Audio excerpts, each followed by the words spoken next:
I'm Jimmy Young, the co-founder of WPCM TV and the executive producer of Cannabis Coast to Coast News. You know, ever since the change in administration in Washington, D.C. in January, I've been saying in podcasts, interviews, and on our Cannabis Coast to Coast News show that the president's ego could be the deciding factor in his move to reforming the draconian cannabis laws. Late Sunday night, Truth Social released a video produced by the Commonwealth Project introducing the endocannabinoid system. And to the non-enlightened pro-cannabis world, I'm going to share that video in a minute. But to me, this is the best sign yet that the president, Mr. Trump, wants to be the hero for seniors, the medical healthcare system, and directly, or maybe even indirectly, the cannabis reform movement. Of course, he is taking credit for the 2018 Farm Bill that was passed during his first administration, and that bill created a federal legal definition for the cannabis sativa plant and opened the Pandora's box that has led to not one, but $2 billion industries, the unregulated hemp and CBD industry, and the overregulated and legalized cannabis industry. Check out the video, and then I'll be back to tell you what I think might happen next. You can revolutionize senior health care. We've all heard about the major systems in our bodies, like the digestive, respiratory, nervous, and cardiovascular systems. But there's one essential system discovered in the 90s that you probably never heard of. It makes all of the other systems work smoothly with each other. Like a conductor, ensuring the different sections of an orchestra all play a beautiful symphony together. This system is called the endocannabinoid system. It has been acknowledged and studied by scientists extensively with support from the National Institutes of Health. As we age, the system weakens. As a result, the different systems in our body stop working together smoothly. That's one of the reasons older adults struggle with pain, inflammation, cognitive decline, and other ailments of aging, for which doctors often prescribe dangerous and addictive pharmaceuticals. They also recommend lifestyle remedies such as exercise, good diet, and stress management. And while all these improve the system, it is only fractionally and over a long time. But here's the game changer. The system can be restored faster using hemp-derived CBD. When the system is restored, pain subsides, sleep is improved, and stress is reduced. When the system is restored, disease progression can slow down, and years are added to your life, as well as years spent in good health. And 20% of seniors are already using CBD today for pain, arthritis, cancer symptoms, sleep disorders, Alzheimer's, and many other ailments of aging. But doctors are not equipped to provide guidance, and there are no FDA standards for what is already in the market today. Imagine if that were the case for other medications. Older adults are suffering needlessly. Hemp-derived CBD can help them feel better, live longer, and improve their quality of life significantly. A PricewaterhouseCoopers report estimates annual cost savings for the U.S. nearly $64 billion a year if cannabis is fully integrated into the healthcare system. The groundbreaking 2018 Farm Bill, championed by President Trump, was the first step. Now it's time to educate doctors on the endocannabinoid system, provide Medicare coverage for CBD, and give millions of seniors the support they deserve.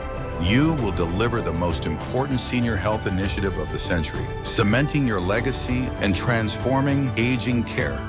Millions everywhere will thank you. Okay, so this means President Trump finally understands what many of us have said for years. God put this plant on earth for a reason, a medical reason, not a recreational one, a medical one. Think about history for a minute. What do you really think was in that peace pipe or in the medicine man's black bag hundreds of years ago? It's been greed, control, race, and ignorant male leaders who've screwed up its acceptance for over 100 years. Now, to be honest, I have no idea what might happen because our two political parties are broken and moderation and compromise are just forgotten policies in this country. I mean, the only time the two sides of politics can get together to get anything accomplished is when the threat of a government shutdown moves their agendas and their egos towards moderation. Whether this means that rescheduling is coming soon or not, it might just be the beginning of a more unified country. But if accepting the medicinal power of this plant and burying the stigma that prohibition has sustained, well, that's a very good sign of acceptance of cannabis's medical impact on the world and on the future of this country. I just hope we won't screw it up. This is a WPCM TV News special report and editorial. I'm Jimmy Young. Coming up on Cannabis Coast to Coast News with Elena Pinto this week, the prohibitionist group SAM releases results from a fabricated poll fixed to support their anti-rescheduling movement and agenda. Advocates from NORML, Marijuana Policy Project, and the American Trade Association of Cannabis and Hemp Industries blast the tactic as misinformation. Plus, Michigan House increases its taxes on cannabis wholesale sales by 24%, threatening one of the largest markets in the U.S. Amy Carter has that story. And 3 cannabis companies in Colorado get shut down by the state after ignoring health risks in their products over the past 5 years. Jenny Germano has the story on that state's new tough tactics. Plus, another threat to the hemp industry emerges in Texas, even though new regulations are in place as a new Senate villain emerges. And the latest in the soap opera that is the Massachusetts Cannabis Control Commission, newly returned Commissioner Shannon O'Brien puts the brakes on the social consumption license progress, reestablishing the chaos and delays under her leadership from 2 years ago. All that and more on Cannabis Coast to Coast News with Elena Pinto next.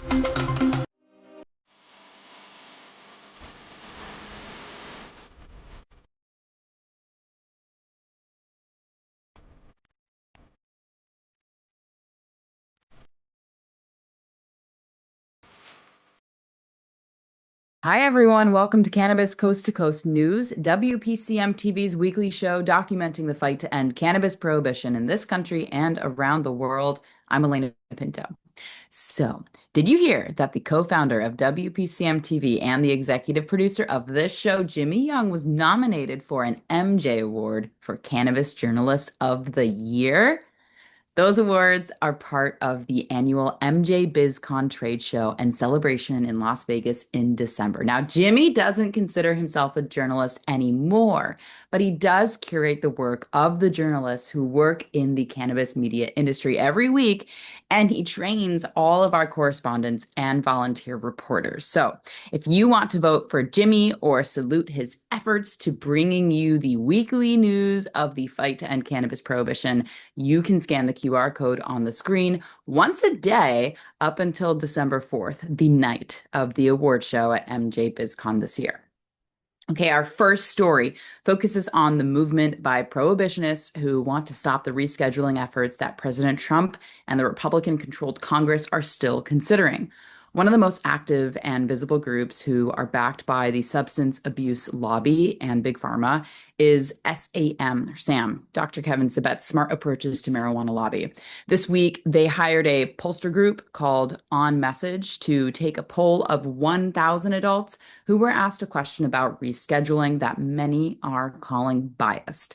The group On Message is not even listed on the top 88 polling groups by Media Bias, an independent fact-checking group that oversees legitimate and regular pollsters in this country. The question asked a hypothetical question that said, if you knew the following were true about rescheduling marijuana from a Schedule 1 to a Schedule 3 federal classification, which would reduce some federal restrictions on marijuana, would you be more or less likely to support rescheduling marijuana to a lower classification? Rescheduling marijuana would give marijuana companies a financial incentive to advertise more to children. Well, 65% of the adults polled said yes, of course, it would alter their opinions. But needless to say, many cannabis advocacy groups are furious by these nefarious tactics to influence lawmakers and public opinion. Adam Smith, the executive director of the Marijuana Policy Project, told Tom Angel's Marijuana Moment that SAM is spewing misinformation to confuse lawmakers and the public. Here are the facts. It is already a crime for cannabis businesses to advertise to children, one that can result in serious penalties. Moving cannabis from Schedule 1 to Schedule 3, or even removing it from the schedule entirely, would not change that. Don't be fooled by prohibitionist fear tactics. Project SAM's goal is not to protect kids. It is to drag us back to the dark days of hundreds of thousands of annual arrests, ruining the lives of otherwise law-abiding people, and packing prisons with people whose only crime is possession of a plant that humans have been using safely for thousands of years, end quote. Morgan Fox, the political director of NORML, also told that news organization prohibitionists have long relied on creative interpretations of data to cast doubt on public support for cannabis policy reform.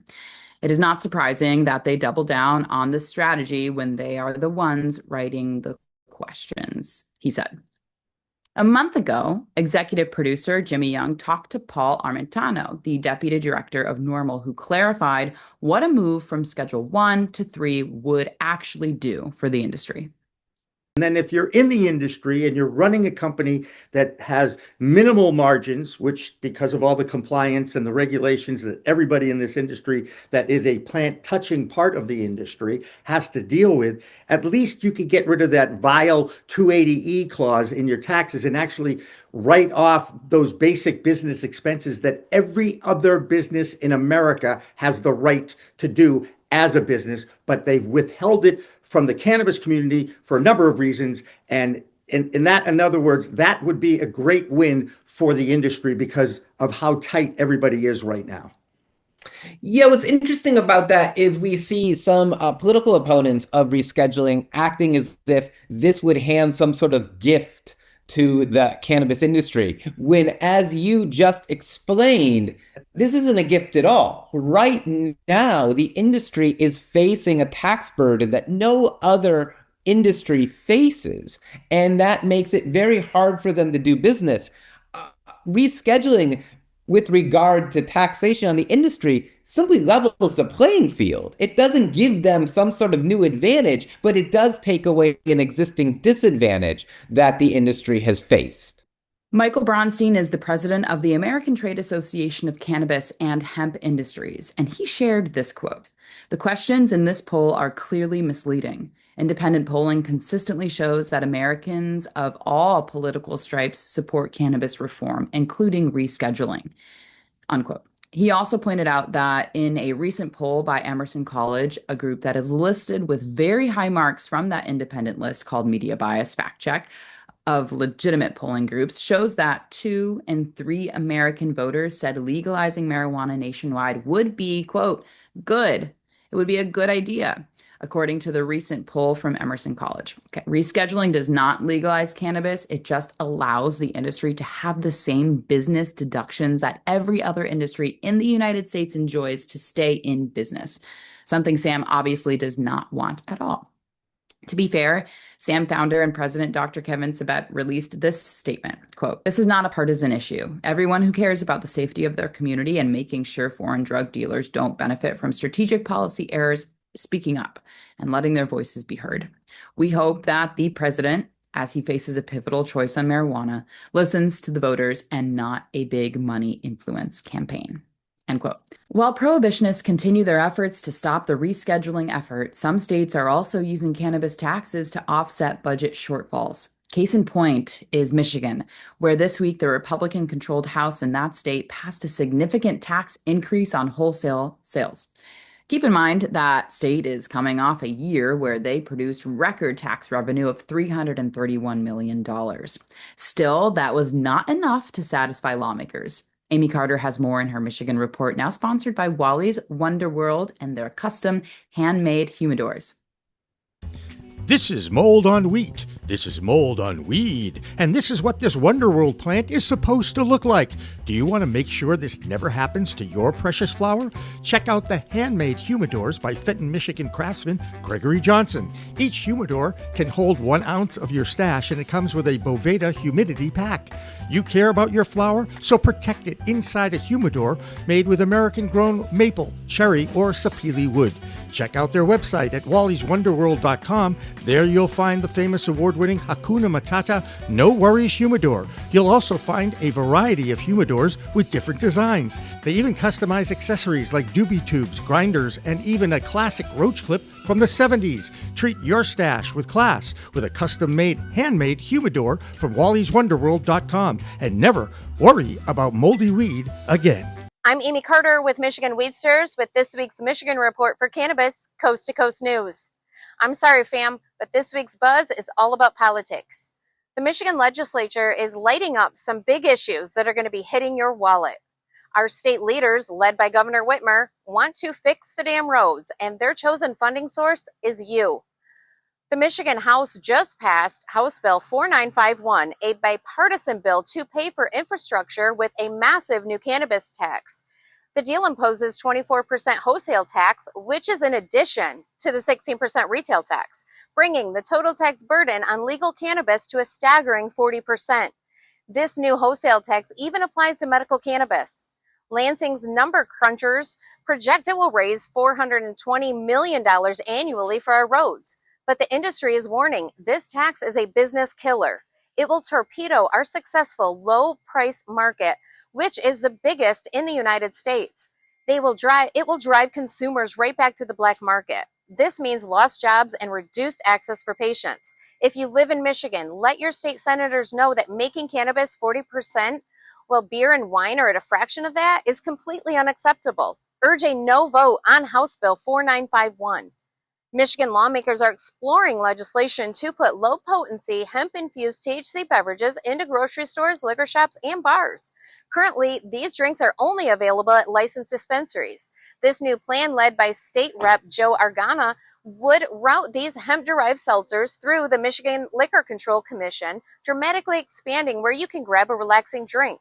This move is expected to generate significant new state tax revenue from a market that has exploited since 2018 Farm Bill. Finally, Rep. Joe Argana has introduced a package of bills to clean up two major industry issues. First up is payment reform under House Bill 4963.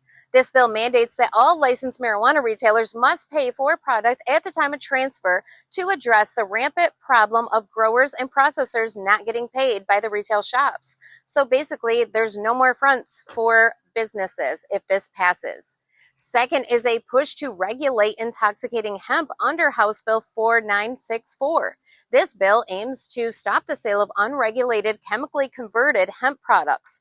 It would require these products to only be made by state licensed processors, with violations carrying misdemeanor penalties.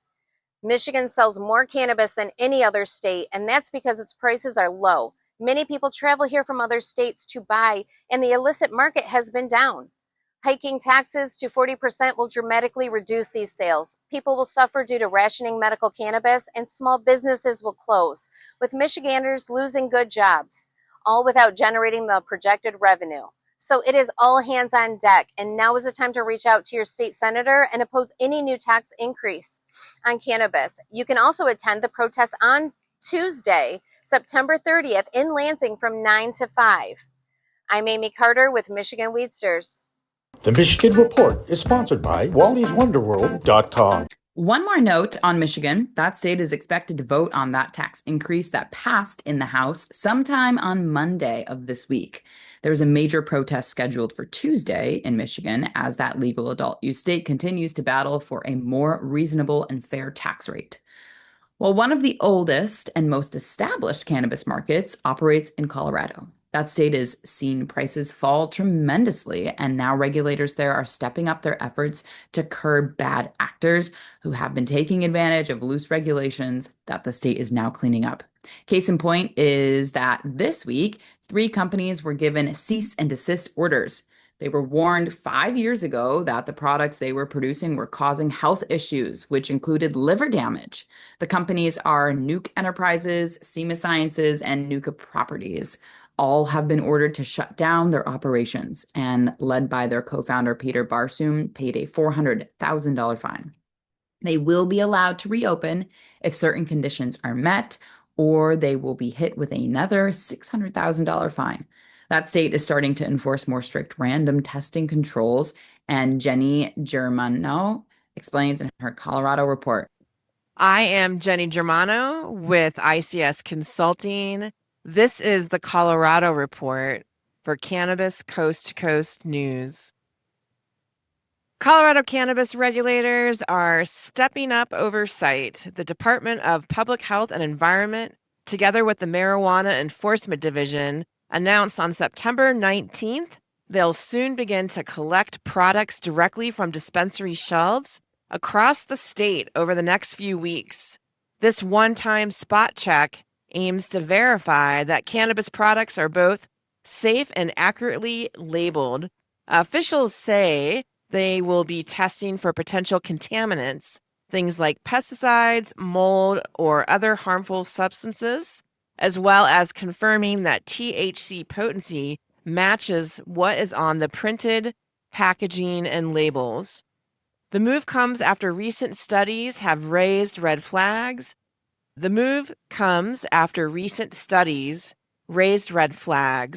Independent testing found that some cannabis products on the market contain misleading THC levels or failed safety standards. In some cases, products showed more or less potency than advertised, an issue that can be especially concerning for medical patients who rely on accurate dosing. By running these statewide spot checks, regulators say they're looking to protect public health, restore consumer confidence, and ensure the cannabis industry is held accountable to the standards already in place. Following the completion of the initial program, the CDPHE team will collect, organize, and analyze the data. The goal is for the CDPHE to publish an initial summary of data approximately 30 days after the program completion, and more detailed report approximately 90 days after the program completion. The regulators have not yet disclosed if this will become a recurring program. For now, consumers are encouraged to purchase from licensed dispensaries and to look for official lab results when choosing products at their favorite dispensary. I am Jenny Germano with ICS Consulting, reporting for Cannabis Coast to Coast News. Two stories out of New York this week. The state Supreme Court there is backing the existing dispensaries who were technically out of compliance when they were granted commence operation orders by the Office of Cannabis Management. 152 dispensaries had been allowed to operate in areas that, in retrospect, were deemed too close to schools. Albany Supreme Court Judge Kerry Hinkle delivered the preliminary injunction protecting the operations from any action that would have forced them to shut down already existing stores. Now, the state has until February of 2026 to enact permanent legislation allowing the stores to stay open. Staying open is all one dispensary in Southampton wants to be able to do. The store called Charlie Fox, yes, that's the name, was shut down by local town officials 1 week after it had opened, with Southampton town leaders claiming that even though Charlie Fox has a state legal permit to commence operations, the town still has final say over its operations. Once again, this will be settled in the courts. In Massachusetts, the court system has been busy trying to rectify the battle between the state and Commissioner Shannon O'Brien, who was reinstated for her improper dismissal following a series of accusations by disgruntled former employees of the Cannabis Control Commission. Now, O'Brien is back in charge, and she immediately put the kibosh on any progress made towards the awarding of social consumption licenses. With more from Massachusetts, here's Curtis Emery. I'm Curtis Emery, a bud tender from Resonate in Worcester, Massachusetts, with the Bay State Report for Cannabis Coast to Coast News. More on a continuing story here out of Massachusetts, the CCC announces yet another pause in their release of official guidelines on social consumption lounges here in Massachusetts. Yes, with the turn of O'Brien to the CCC, the regulatory body has announced a delay in releasing this framework. Hopefully, more work will be done this month, but the pause is there primarily to get O'Brien caught up on where the CCC is heading and allowing the CCC to move forward in a unified manner. Also, news here out of Massachusetts. Last week, the House Ways and Means Committee voted on new changes to the medical delivery framework here in the state. Two clauses were removed from the original guidance and replaced with 3 new clauses.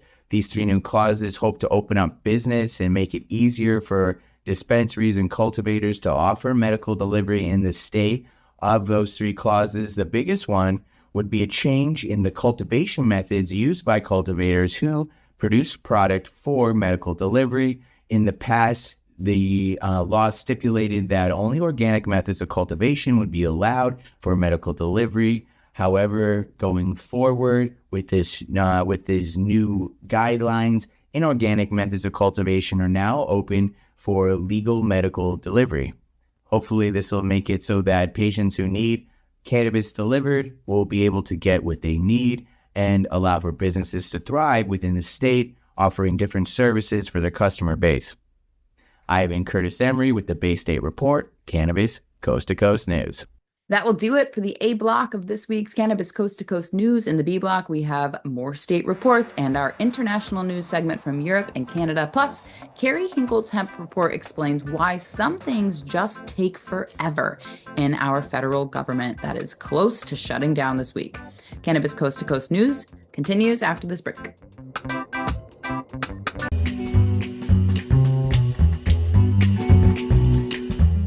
Your cannabis business could be overpaying by hundreds of thousands of dollars in federal income taxes because of one simple assumption that you're making about your accountant. A dispensary owner in Colorado called me frustrated as hell. He'd been working with the same accountant for 3 years. His accountant said, "What's 471C?" Here's what the ignorance of that accountant was costing this business owner: $180,000 every single year for 3 years. 471C has been around since 2017. We're talking about an 8-year-old tax provision that many cannabis CPAs don't fully understand. 471C is one of the most complex and highly debated tax strategies in the cannabis industry. If you want to make sure you're not leaving any money on the table, I'm offering free 471C reviews this month. Link in the description.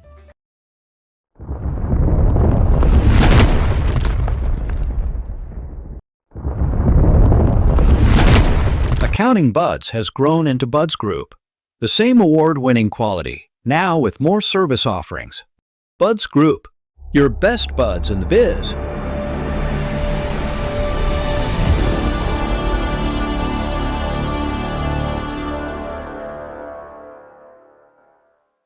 Looking for PR that over-delivers on expectations?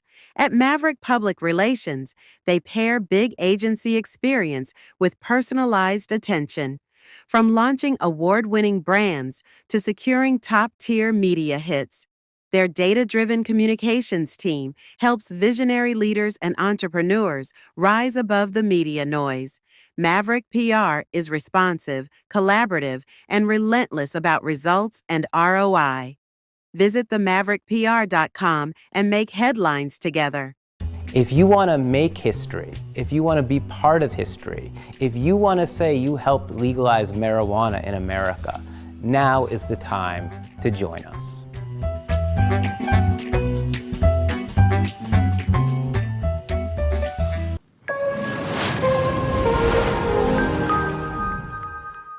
Welcome back to Cannabis Coast to Coast News. This is the B block, or second section of our news program. I'm Elena Pinto.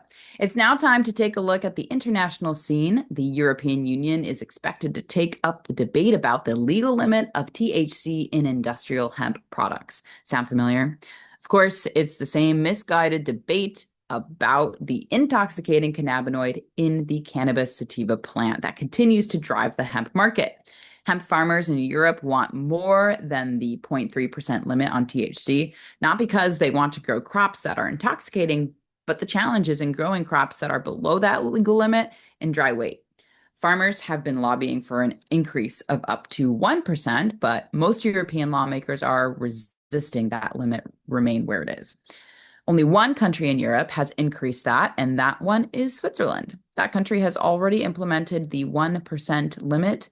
And with more from Europe, we start in the UK with Dave Barton. I'm Dave Barton from Thermador with your UK Cannabis Report for Cannabis Coast to Coast News. A man convicted of supplying black market cannabis to patients in need has had his original sentence overturned and will now face up to 4 years in prison. 40-year-old Joel Cunningham from Leeds, Yorkshire, was originally handed an 18-month suspended sentence back in June this year, but this was increased to 4 years after the case was brought to the Court of Appeal by a solicitor arguing against the sentence's leniency. Despite the fact the original judge ruling deemed Mr. Cunningham was aiming to help people rather than make a profit. While originally convicted on 7 charges, including the intent to supply magic mushrooms, at the Court of Appeal, the Solicitor General argued that the magic mushrooms conviction should have been treated as the lead offence. Since the trial, more than 4,000 people have signed a petition claiming Cunningham had helped them manage a range of conditions, including chronic pain and severe epilepsy. That's all for this week's UK report. I'm Dave Barton from Thermidor, reporting for Cannabis Coast to Coast News. This is Debi Facey with the Canadian Coast to Coast Cannabis News Report. So in Canada this week, what we've had is we found in mid-2025, the number of pre-rolls actually being sold had reached a big, huge high of $1.27 billion in revenue, which captured 32.8% of the market overall, which is really great because that means that people are finding that pre-rolls are not only efficient, but it is something that is an easy go-to for them. But also it shows that our legal market is still creating a developing product that we all enjoy. Next we have is Health Canada has updated their credentials when it comes to the LPs and what is expected of them. So now what they have done is they have exempted the need of demonstrating their not only their micro grows, but their plant trimmings and their seed reporting. So those units are no longer something that is needed when it comes to Health Canada and their QA and LP checks. So that is something that is going to be great when it comes to LPs and not having too much on their plate. And hopefully they're able to accomplish 100% in everything else. This is Debi Facey with your Canadian Coast to Coast Cannabis News Report. Case.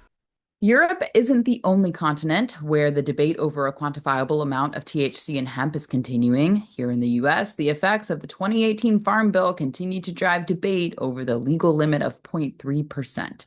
That has been exploited to drive the underregulated billion-dollar hemp market. Kerry Hinkle is our hemp reporter, and he explains how the political process works in this country and the subsequent trickle-down effect all over the world. Hi, everyone. This is Kerry Hinkle with Bayou City Hemp out of Houston, Texas, and I am back again with another hemp report for Cannabis Coast to Coast News. This week, the hemp industry turns their attention back to the federal level as we navigate a complicated and convoluted process where a potential hemp ban continues to play out. You may remember that Congressman Andy Harris from Maryland has inserted language in the House Agriculture Appropriations Bill that would redefine hemp to state that it cannot have any quantifiable amounts of THC. And while we understand that these House Agriculture Appropriations bills rarely pass on their own, what we're navigating now is what is called a minibus package. And this is where the federal government will take a few must-have spending bills like the Ag Appropes bill, throw them together in one package. They typically strip out any controversial or partisan language and pass them through both chambers and send them to the president's desk in an effort to just keep the government open and operating. And this process, where you have these thousands-page bills, is exactly where savvy political operators like Senator Mitch McConnell and Andy Harris can insert language in these backroom dealings to have leverage over one another to accomplish their own personal goals. And Andy Harris's goal is to ban the hemp industry. And so that's why over the last few weeks, the industry has been working with Congressman Jamie Comer from Kentucky as a Republican lead and his counterpart in the state as Morgan McGarvey on the Dem lead to get 27 total House signatures on this letter that states that they will not vote for the Agriculture Appropriations Bill unless the hemp ban language is removed. And what's really important is that those 27 members, it's split almost right down the middle between Republicans and Democrats. So this means with the razor-thin margin lead that the Republicans have on the House side, having a few of their R's flipped to this side means that they're going to have a hard time passing this bill unless they strip this hemp ban language. And so while political operators are very savvy in wanting to get this into a conference committee where they will be able to have more leverage to accomplish what Andy Harris wants, we as an industry have been able to rally several members that are not on this conference to say, you're not going to be able to pass the bill at all unless you strip this language. And so today, September 26th, the letter officially went out. We are now looking for either maybe Jamie Comer himself or Thomas Massie, also from a Republican from Kentucky, or another member that has signed on to the letter to force a full House floor vote to eventually strip that language before it heads to conference. Again, we think that with the bipartisan support on the letter and the sheer support of 27 signed on, that we'll be able to do this. But if not, then we head to the conference committee where we will need to work the conferees to hopefully strip out that language. So it's a really complicated process, and they do this on purpose to confuse the public and to eventually get their intended goals. And yet we as an industry work extremely hard to push back on that. So we'll continue to monitor and report as things develop in DC. But again, I am Kerry Hinkle with Bayou City Hemp, and this was another hemp report for Cannabis Coast to Coast News. I'll see you next week. If that isn't confusing enough for you, who can understand the alphabet soup of cannabinoids that are produced by the cannabis sativa plant? It all starts with Delta 8 hemp products or the naturally produced Delta 9 THC products. Go into any licensed cannabis shop in the US and check out the cannabinoid profiles of the plant medicine, and you are bound to find THCA in many products.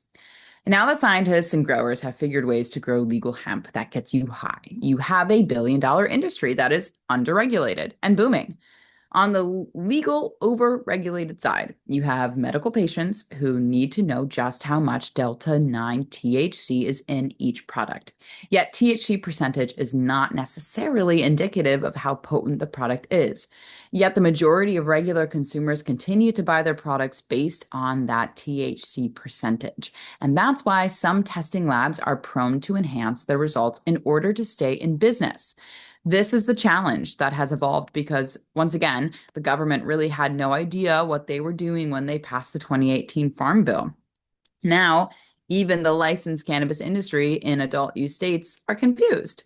To make things even more challenging, you still have prohibitionists who want to ban all THC products and go back to the dark ages that will force all users back to the legacy market. Legal prices are falling because too many licenses were awarded based on the demand from the market.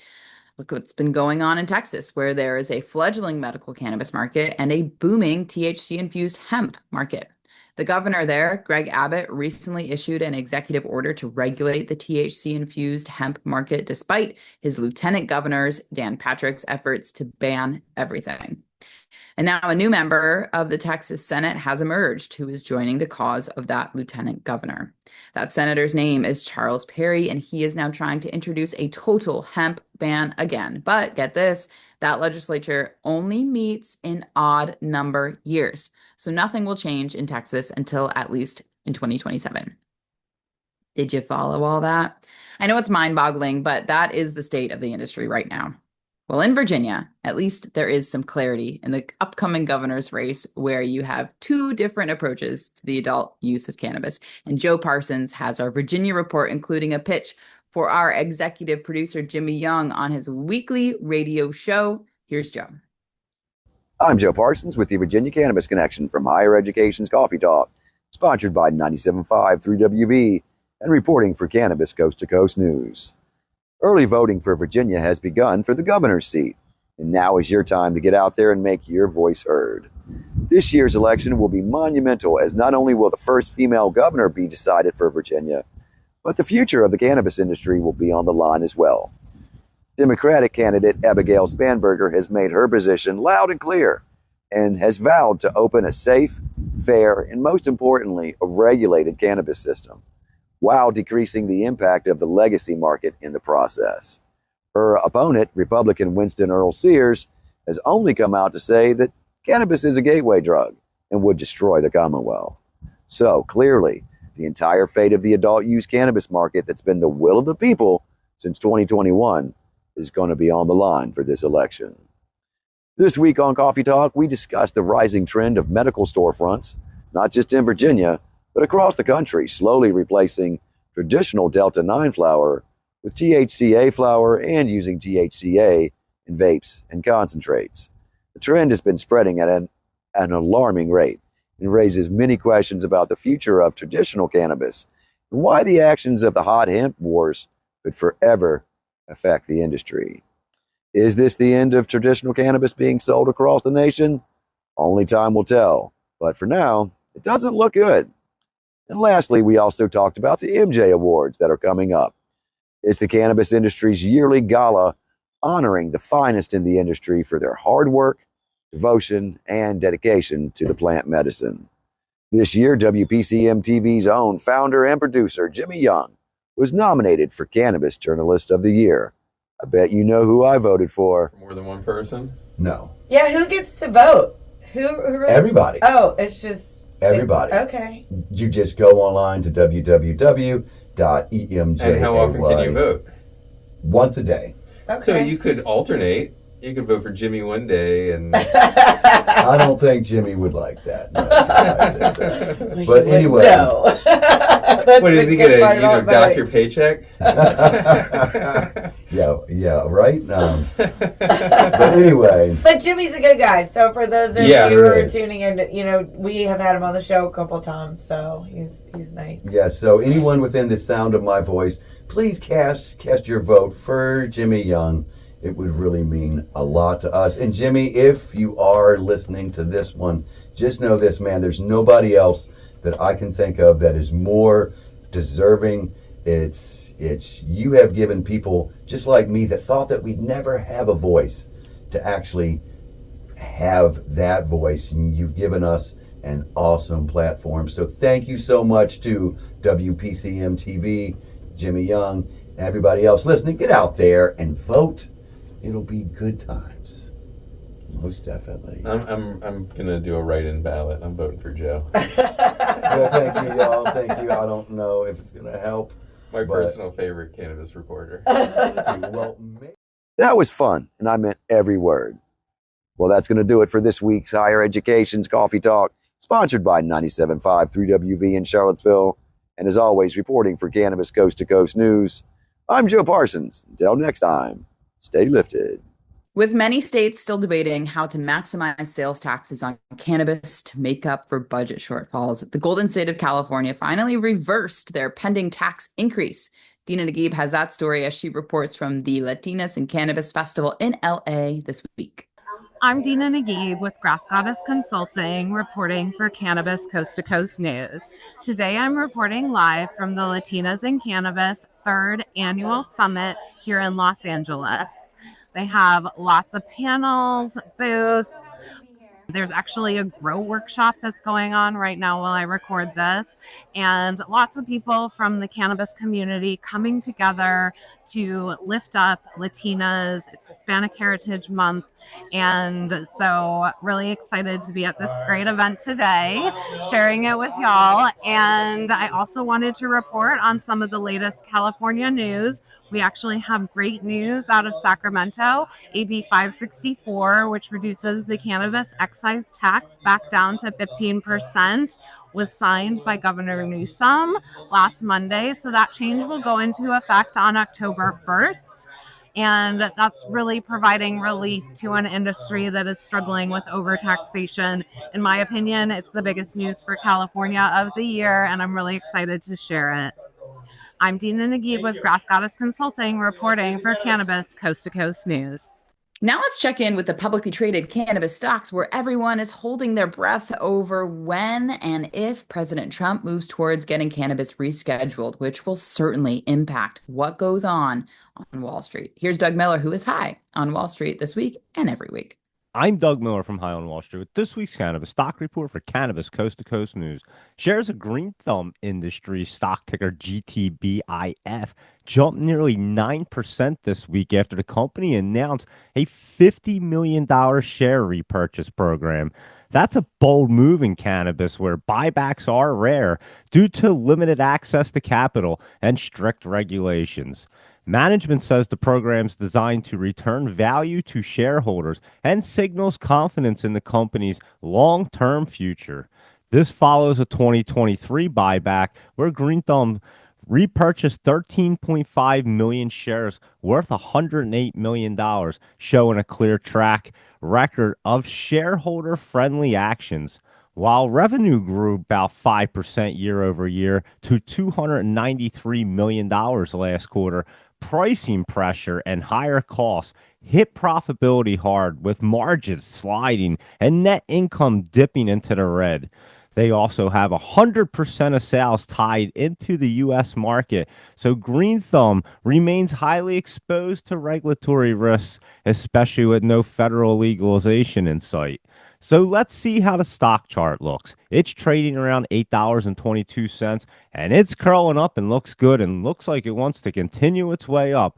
Be sure to watch for dips, trade smart, and lock in those profits. And that's this week's Cannabis Stock Report. Reporting for Cannabis Coast to Coast News, I'm Doug Miller. What's up, everybody? I'm Mark Allen, the Chicago clone guy, reporting for Cannabis Coast to Coast News, just outside of Chicago, Illinois. I'm happy to report that I am reporting from and from what I know, is the first of its kind clone manufacturing facility in Illinois. Behind me, this side, you're going to see my first row of lights. I have 12 lights, a whole row of them right there. Over here is where I'm going to be starting my genetics, but this room behind me is going to be where the mothers will be planted and taken care of, and then I'm also going to be keeping the clones in here. I am a licensed hemp farmer in the state of Illinois on 10 acres of land. I have indoor capability, and I have 8 acres of land outdoor capability to do, haven't decided yet, maybe some THCA. Maybe I'm going to run plants and do clones for outdoor grows in Michigan, but the possibilities are kind of all over the place right now. But I'm just happy to report I'm going to be doing all my reports from this location. There's a whole nother room. This whole place is a mess. It's echoey because there's nothing here, but I'm going to bring you along with me on this adventure. What my people are saying, it's going to be an epic adventure. But this is some big news in Illinois because from what I know, this is the first of its kind. We're going to be focused on, commercial and craft grows, licensed facilities, selling to them. But in other news, I wanted to talk about Green Thumb Industries. I recently reported that Governor Pritzker was mad at the hemp industry, and it was triggered pretty much because of Green Thumb Industries. So this is what happened. Green Thumb was giving out free THCA hemp legal beverages on the lakefront, giving them out to people because they're legal. It's clear as day legal. Well, people didn't like it, and long story short, the city sent Green Thumb Industries, or I think it's called, their brand is called Señoritas. They sent them a cease and desist letter to stop doing that. Nothing's happened since then, but this has ramped up the attack on the hemp industry, which I am highly involved in. But that sums up some of the news going on right now in Illinois. Thanks for watching Cannabis Coast to Coast News. I'm Mark Allen, the Chicago Clone Guy.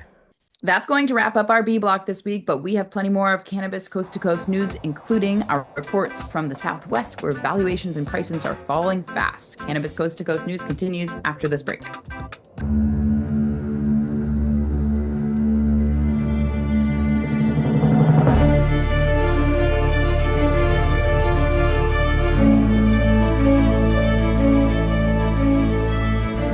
What if we're right?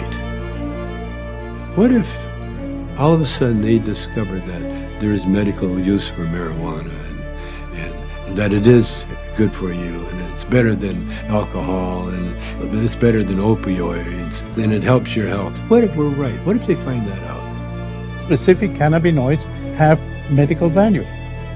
These are facts. I'm here today in hopes to assist in removing the demonized stigma of cannabis and the perception that cannabis is just about getting high.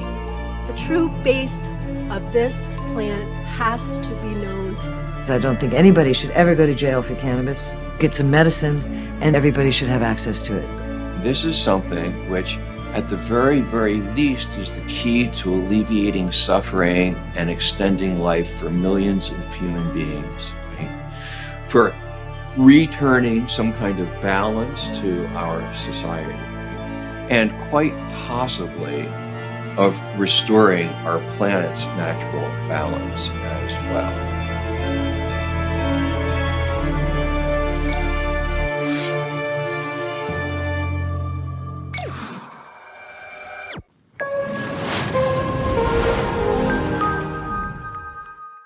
Welcome back to Cannabis Coast to Coast News. This is the C block or final section of our weekly show. I'm Elena Pinto. It's getting to be crunch time for ballot signatures in the state of Oklahoma, where there is an initiative to get adult use legalization approved in time for the 2026 elections. Kimmie Cannabis has an update. I am Kimmie Cannabis from Can I Talk About It with the Oklahoma Cannabis Report for Cannabis Coast to Coast News. We only have until November 4th to collect signatures for adult use state question 837. Out in the community, I keep seeing two familiar faces, Andrea and Chris Guerrero, tirelessly donating their time to the cause. When I asked Chris how things are going, he told me if everyone with a petition gets just 9 signatures a day, we'll reach our goal and make history for a second time in Oklahoma. Have faith in what you are doing, because it might not matter to some, but it matters to us. Free the weed. Remember, you are the resistance. Get involved, register to vote, sign the petition, and keep your eyes on the prize. Keep pushing and refuse to lose. Andrea added that while many petitioners are knocking it out of the park, others aren't putting in the effort. She visited one dispensary that only had 4 signatures, and after leaving upset, she messaged the owner urging them to make sure employees at least mention State Question 837. Andrea also said that the real challenge is not opportunity, but manpower. There are events everywhere and people asking us to set up, but our calendar is already full. We simply need more volunteers to get out there. If you would like to volunteer, contact orca4ok.com. Switching gears to something lighter, usually companies ask customers what their favorite strain is, but Jason Adams of Pollination Cultivation recently flipped the script, asking, "What's your least favorite strain we grow?" He explained that after years of pheno hunting, sometimes you have to kiss a lot of frogs before finding a princess. Pollination wants honest feedback so they can keep bringing the very best to their patients. That's it for the Oklahoma Cannabis Report. I am Kimmie Cannabis from Can I Talk About It with Cannabis Coast to Coast News. Peace, love, and all that good stuff. All over the cannabis industry, valuations of companies are falling like prices in various states. This is true for companies in already existing adult use states, and that includes Arizona, where Karen Black has the details. I'm Karen Black from Greenfinger Consulting with the Arizona Cannabis Report for Cannabis Coast to Coast News. Arizona's cannabis industry continues to attract premium investor interest despite recent market challenges. A new study reveals Arizona's cannabis businesses command the highest valuations in the nation, with analysts pointing to the state's limited licensing structure and mature regulatory framework as key differentiators. In other business news, Bianchi and Brandt, one of Arizona's top cannabis law firms, celebrated its 6th anniversary, a milestone that highlights the growing demand for sophisticated legal services in the state's cannabis sector. However, social justice issues remain. The Last Prisoner Project continues to advocate for Air Force veteran Robert Deals, who remains incarcerated on decades-old cannabis charges, while his daughter, Alicia, operates a cookies dispensary in Tempe. The case underscores the complex transition from prohibition to legalization, with Sarah Gersten from the Last Prisoner Project working with the Deals family on a clemency petition to Arizona Governor Katie Hobbs. Meanwhile, there's major legal news from the Navajo Nation, which spans Arizona, New Mexico, and Utah. Our tribal correspondent, Tina Tasaka, will have the full story. On the events front, Arizona's cannabis community is showing resilience with several past and future gatherings. Earl Camp, Arizona's only cannabis camping festival, was scheduled to return to Camp Verde this September after being canceled last year, but there's no evidence the event actually took place. However, the Earl Cup returns to Mesa on October 18th. The Marijuana Industry Trade Association held its monthly networking event Wednesday night in Scottsdale, and next week, Tucson will host the state's first ever cannabis crawl. The High on 4th event launches October 4th along 4th Avenue in the Old Pueblo and will feature self-guided tours, product demonstrations, and exclusive deals. At $35 for general admission, it represents a creative approach to community engagement as the industry evolves beyond traditional retail models. That will do it for this week's Arizona Report. I'm Karen Black from Greenfinger Consulting reporting for Cannabis Coast to Coast News. I'm Tina Tasaka with 420 Technologies and Iconic Representation, and this is the Nevada and Tribal Nations Report for Cannabis Coast to Coast News. A Navajo man has pleaded guilty to leading a massive illegal marijuana cultivation and trafficking network operating partly on Navajo Nation land in New Mexico. Federal authorities say the scheme included hundreds of thousands of cannabis plants, over 30 grow sites, and violations of environmental laws, including pollution of the San Juan River. The charges include drug trafficking, maintaining drug premises, grow sites, use of pesticides, and more. He now faces a minimum of 15 years in prison with the possibility of life when he's sentenced. Save the date, breaking down barriers beyond borders, Indigenous rising in plant medicine. At this pivotal moment, Indigenous leaders and innovators unite to shape the future of cannabis and hemp through sovereignty, equity, and sustainability. This summit calls us to dismantle barriers, transcend borders, and uplift Indigenous voices. Rooted in ancestral wisdom and guided by innovation, it envisions cannabis and hemp as medicine, commodity, and opportunity, building balance, prosperity, and purpose for generations to come. The dates are November 11th through the 13th in the nation's capital. Registration info will follow. Check out the Indigenous Cannabis Industry Association for more information. The Nevada Cannabis Compliance Board has issued a health alert after discovering Virtue brand pre-rolls and flower products contaminated with yeast and mold. Officials say initial tests were misrepresented and secondary testing revealed the contamination. Other products that couldn't be retested may also pose risks. Consumers are urged to avoid or use caution with these items. That's it for the Nevada highlights and tribal nations. I'm Tina Tasaka with 420 Technologies and Iconic Representation for Cannabis Coast to Coast News. With all the doom and gloom in many legal adult use states, Maryland passed some new laws that opens the door for home grow, plus some home manufacturing of products like tinctures and edibles. Here's Christopher Bright with those details. I'm Christopher Bright from the Enlightened Voice. Welcome to Cannabis Coast to Coast News. I'll be bringing you the latest cannabis headlines from Maryland. Starting October 1st, Maryland's new cannabis law takes effect, allowing adults 21 and older to produce cannabis products at home for personal use, as long as no violent solvents like butane are involved. House Bill 413 and Senate Bill 925 also reduced penalties for certain cannabis-related offenses, treating them less harshly than before, while serious trafficking cases still face strong felony charges. Additionally, the law offers resentencing opportunities for those incarcerated under outdated cannabis or cocaine-based laws, potentially reducing sentences for many. This marks another step in Maryland's shift towards less punishing and more rehabilitative approach to cannabis reform, giving adults more autonomy and a chance at justice for past convictions. That's all for this week's of Maryland Cannabis Report. I'm Christopher Bright from the Enlightened Voice, reporting for Cannabis Coast to Coast News. One sign of maturity in the cannabis industry is when retailers start to use data analytics to study the fluctuations in the retail market.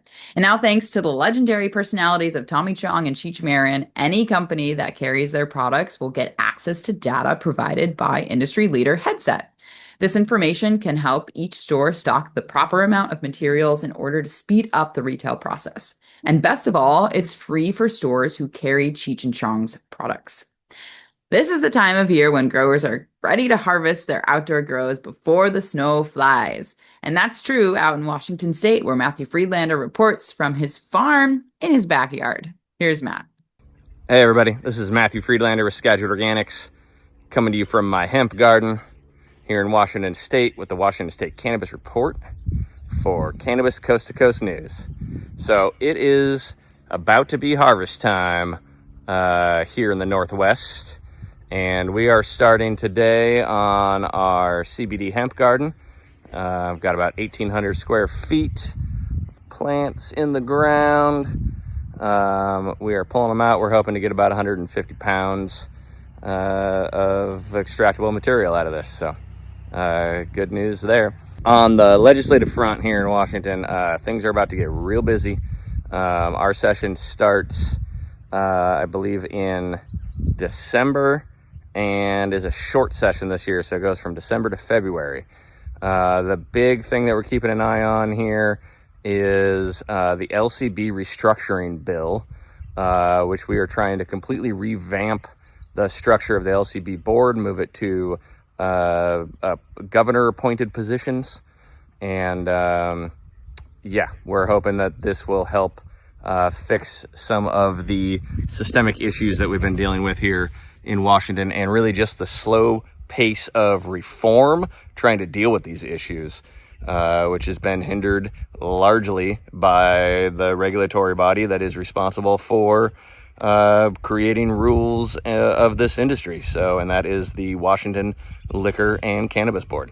So that's the big topic of discussion this year. We're going to see some bills to restructure the taxes here in the state as well. See how that shapes up. There's a patient access bill, among other things that we're looking at and following as well. So that's what I've got for you out of Washington State. I am Matthew, reporting for Cannabis Coast to Coast News. Don't forget to like, share, and subscribe. And finally tonight, for those of you who don't subscribe to the Celeb Stoner newsletter produced by Steve Bloom, the New York-based writer always shares stories from his extensive archives of material from his days as High Times editor. But this week, he shares the story about the time when Willie Nelson got high with the late President Jimmy Carter's son, Chip. That alone is a pretty wild memory from the 1970s. But now add in the fact that this special sesh took place on the roof of the White House in Washington, D.C. The story was revisited in this week's Celeb Stoner newsletter and was originally shared with the world in Willie Nelson's autobiography published in 1988. So, what are the chances another son of a president might sneak up on the roof of the White House to get high? Probably slim and none, but that was the decade of the 1970s when it was part of the counterculture. We're shaking up the establishment by breaking rules and laws that young people just didn't believe in.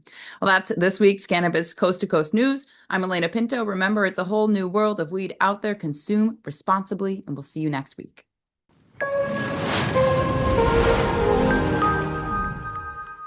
I think I messed up. Did you know there's a place that covers all the cannabis news you need? Pro Cannabis Media is now WPCM TV, your go-to website for things cannabis. WPCM TV is the CNBC of weed, bringing you the latest news you need. Amy Carter. This week, she reports from inside the State House in Lansing. I'm Amy Carter from Michigan Weedsters with this week's Michigan Report for Cannabis Coast to Coast News. And talk shows about all things cannabis. Well, thank you, and thank you for y'all all you're doing to get the word out. Like, this show is so important. It all started back in 2018 when Emmy award-winning talk show host Jimmy Young kicked it off with the In the Weeds podcast. That it's not just any generic paper towel. You do have a brand that you use, right? Yeah, we live or die by the bounty. I mean... The quicker picker-upper! I love that! His mission? Building an army of multimedia journalists and podcast hosts who are documenting the fight to end cannabis prohibition in this country and around the world. Fast forward to today, and we've got the nation's only weekly cannabis coast-to-coast news program with Elena Pinto. Hi, everyone. Welcome to this week's Cannabis Coast to Coast News, WPCM TV's weekly production of the fight to end cannabis prohibition in this country and around the world. I'm Elena Pinto. Delivering the nation's only TV news-style program. Since June 2021, WPCM TV has racked up over 1.3 million views with 17 million impressions and picked up over 16,000 subscribers on YouTube alone. For more information, contact the team at WPCMTV.com